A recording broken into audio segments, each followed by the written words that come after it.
بسم الله الرحمن الرحيم. أولا السلام عليكم ورحمة الله تعالى وبركاته. مقاعد وحمد حسن حقوقها وركها الله رجعنا في ركعة تفقلين جراليس. نانت وحن كسبنا هاي عاصمة هرقيسة جارهنا جورجا كده كنت هاي هو يستاهل عبد الله oo haysata wiil yar oo araga naafaka Bakar Ahmed hadii aan nahay hablaha urgaarga naafada ka waxaan soo gaarsiinay lacag qadarkeedu yahay $100 waxaana gudoomi doontaa habaryartii maadaama hooyadii ka maqan tahay guriga maamo waxaan ku keenay $100 oo noogu talagalay Bakar maxay heeday maadaama hooyadii maqan tahay adiga ayaan ku gudoonsiinay insha Allah naga gudoon ka gudoon insha Allah maxad baa qodri lahayd umada islaamka inaan ka yar soo noo sheegtay waxa tiri maxay wuxuu dhakhtarku dibadda waxa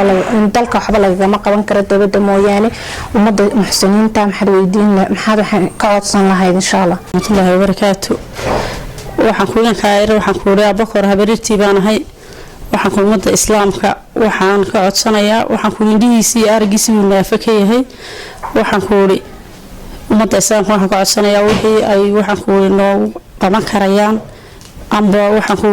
indhaha ahata ma inta waxay noogu qaban karayaan in noogu qabtaa daawadayaal oo maqlaysan codsiga idin soo jeedisay Bakar habaryartii ifka waxa la isugu yahay tamantaamada laba gamco tamar ku yeeshaan ilaahayna wuxuu wa tacaawanu cala albirri wattaqwa wala tacaawanu cala al-ithmi wal udwan marka waxaan ka codsan lahayn Bakar intii la midaba wixii ku tari karaysaan inaa ku soo tartaan waxa kale halkan uga mahad celinayno chance ka faa'iideysanaya udubbaxaadka ururku ku taagan yahay walaalaha iyaga reer Sweden oo aanu leenahay dunida inta saarantiina farxad iyo guul ku dhamaysta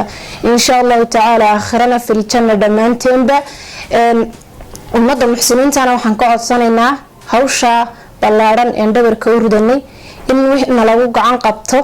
oo maxay heeday wanaaga la isku kaashada wa taawanu cala albirri wattaqwa inna almu'minuna ikhwa adduunyada hadii waxba la isugu qaban waayo aakhira waxba la isuma tarayo